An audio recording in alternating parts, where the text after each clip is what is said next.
Hi guys, welcome back. We're doing some more Destiny's Princess, a war story, love story. Today we're on chapter 5 with Yukimura Sanada. Let's see, last time we went and got some flowers for atonement for him, though we actually ran into him, and we got a cute little moment with him where he's getting flowers for us and we're getting flowers for him, both to cheer each other up, so that was kind of cute. Anyway, let's continue on with the rest of our story. We're in chapter This Day You Regret. Let's go. After I had gone to get the flowers for atonement and run into Yukimura, having made it back to the castle with no one seeing, we lingered in the courtyard. So quiet. I had to go back to my room. I knew that, but I didn't want to say goodbye. Talk to Yukimura. You know, both of us started to speak at the same time. What were you going to say? No, you go first. It wasn't very important. Me either. Then awkward silence. Perhaps you could tell me to go back to my room. I instinctively prepared myself for the impossibility, but I was wrong. So, thankfully it looks like nothing's gonna happen at the castle. Nothing happened here at the castle while we were gone. Yeah. And awkward silence once more. Once more, thick silence fell over us. Yukimura again scratched his head and then let out a frustrated sigh. Stupid. Huh? Kisune, let's just talk about something. Yeah? What's wrong with the brother and sister talking to each other? I want to talk to you. Unless you don't want to. Kimura's gaze was clear and direct. No, I do. You're right. Let's talk. That's right. We were brother and sister after all. Sure, no one would fault us for having a conversation. Yukimura smiled happily and sat on the veranda, and I sat down a slight distance away. We're all horribly self-conscious of each other, aren't we? Those flowers really suit you. Yukimura at the flowers, holding with a smile. Really? Thanks. I feel like I might have given those same ones to you before sometime. Yeah, maybe. The one who had given me these flowers was my real brother. Yukimura, now in possession of those memories, might not have been able to tell the difference. Sorry, actually my memory's been really weak lately. I'm getting old too fast. Yukimura gave a bitter smile. Your memory's weak? Yeah, it was only recently, but there are a lot of things I can't seem to remember well. Like what? Like the night father got hurt, for instance. That had been the night Yukimura had been summoned into this world. The first thing I remember is you collapsed on the ground in front of me. Whatever I was doing before that, I just can't make myself remember. Do you know, Kisune, what I had been doing? It was no surprise that he couldn't remember. At that time, my brother had already been dead. Ooh. Still pretend to not know anything. Tell him the truth. Oh, crap. And then the dagger said it might send him back. So, I'm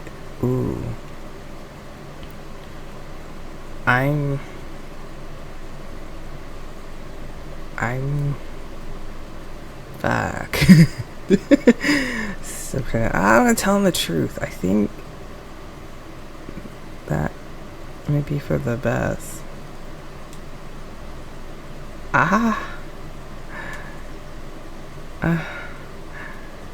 guess. Yeah, we're gonna tell him the truth. I don't know, but I can't tell you. I do know, but I can't tell. There's no point. Why not? Yukimura looked at me suspiciously. There's a good reason.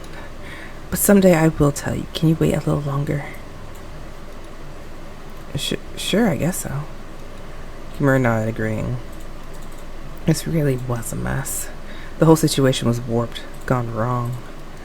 I felt so bad for Yukimura as well as for my real brother. But I bit my lip. I just didn't want to see anyone else die. For the purpose we needed the strength of these heroes whom I had summoned here. It was because of their coming that the castle, supposed to be destroyed, still stood tall today. Hey, Kitsune. What? We're going to win this war, no matter what. We will win. So, don't look so worried. Yukimura slowly reached out his hand and touched my cheek. Trust me. Trust your brother. Okay. My memory might be poor, but my fighting skills are as good as ever. I know. Thank you, Yukimura. There couldn't have been words I would have been more grateful to hear at that moment. Rokaku? Yes, my princess, the Rokaku clan. What a weird name. So, they are our enemy? Yes, they are sworn enemies of this family. Of course, that was from 100 years in the past. Thanks to our forefathers' destruction of their clan, we are now abide together in peace. But the fighting is over. Let us hope so. Even if there is fighting, I'll always protect you, Kitsune. Don't worry.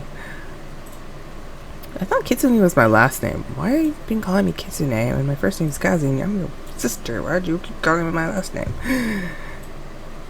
Weird brother. What a good brother you are. Was that a dream? I dreamt of my real family being taught of history of our sworn enemy, the Rokaku. That really takes me back. It only been a few years ago, but it really seemed like a faraway past. I really can't remember their faces or their voices. Even in my dreams, I couldn't remember my real father and brother. Even their voices, which I had heard as soon as I woke up, I could no longer recall. All that remained was the faint memory of our conversation. But why did I dream about that? I heard a crow call from outside my room. There was no one who could answer my question. That morning, the atmosphere in the castle was frantic. Noticing an uproar as I got dressed, I hurried out of my room. I stopped a handmaid hurrying down the corridor. What's going on? Did something happen? Princess, I was just on my way to find you. The maid gasped and took a deep breath.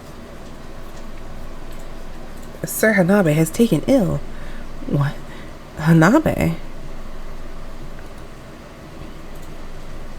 I ran to Hanabe's room. When I arrived, the others were already there. How is he?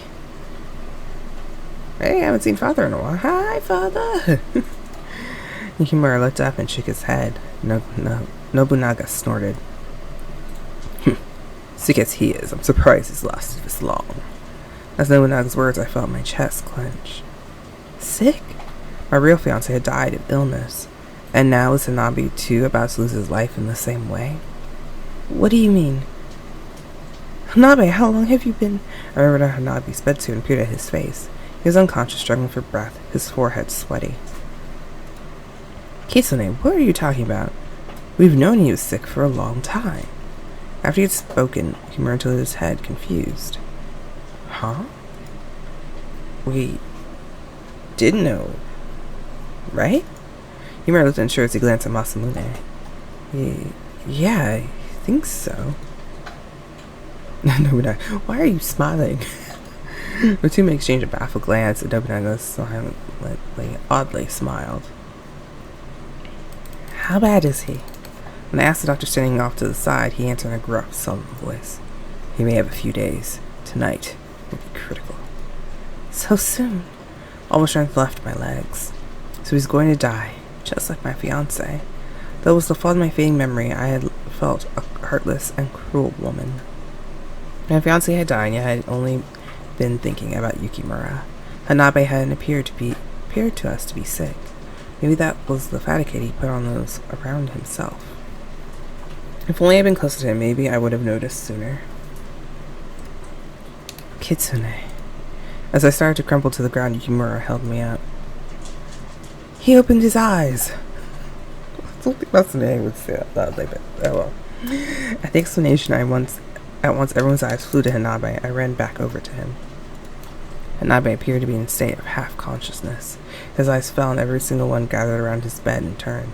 His foggy gaze stopped on me. After staring at me for a long moment, he looked at Yukimura, supporting me from behind. Then his lips parted.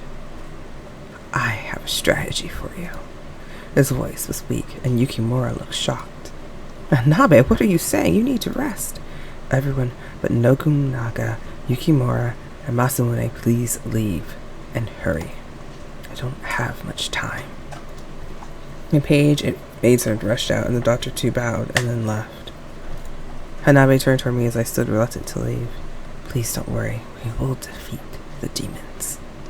Hanabe, I am actually grateful you've given me a place to die. Huh? What on earth did he mean? I wanted to ask, but I knew there was no time for that. Back in the room, the conversation apparently continued. The only ones who remained with Hanabe were military commanders. I don't know what kind of strategy Hanabe was giving them, but it was taking quite a while. Unable to go far, I stood in the hallway for a long, long time. Princess, please return to your quarters. You'll catch a chill out here. No, I want to wait here. You all may be dismissed. I don't need company. Princess, please, I want to be alone. Understanding the maid left my side, I could see her in the corner of my eye at a distance. I couldn't do anything as long as I stayed here. I knew that, but I couldn't make myself go. I kept my eyes on the screen door and whispered under my breath toward my chest. Did Hanabe get sick because I brought him here?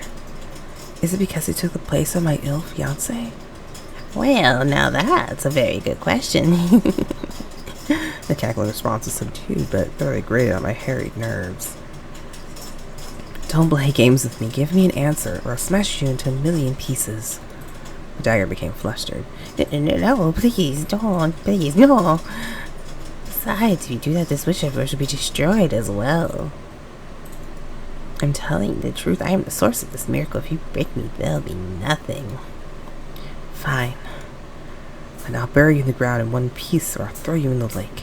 I'm sure the fish will have their fun with you until you're completely rested through. The dagger let a tense scream and then hurriedly answered. Oh, okay, I get it. I'll answer you. Or rather, I would if I could, but I simply don't know. You think you're going to get away with playing dumb with me? Well, of course not. But all I've done is summon these men and traded them with the old ones.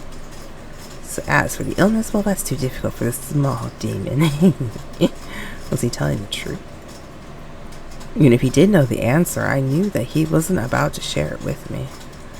Okay, then what of this? What happens to the people summoned here? Summoned into this world, die here. Will they die, or will they live on in their old world? Ah, that's an easy one. Even I know that. If they die here, they're dead forever. The dagger's voice sounded full of delight. I felt all the blood drained from my body. Until then, I hadn't feared the dagger. I thought of him as a silly little demon, amusing even.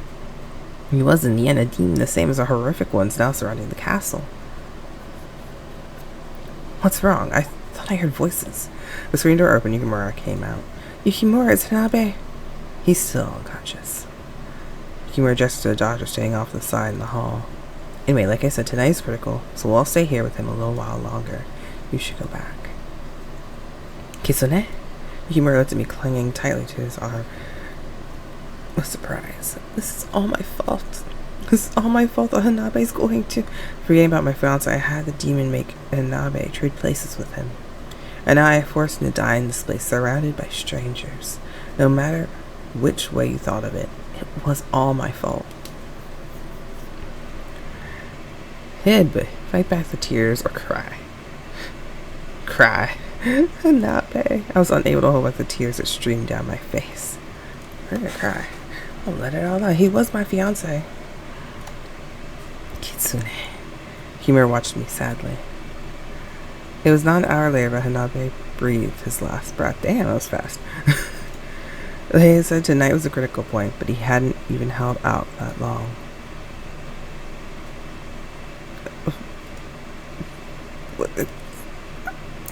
Okay, well, I didn't make much progress with my brother. I only got 46%. Actually, it was more of an episode of Hanabe, really. And, well, Hanabe kind of just died on us. Right then. Well, if you guys enjoyed the video, you can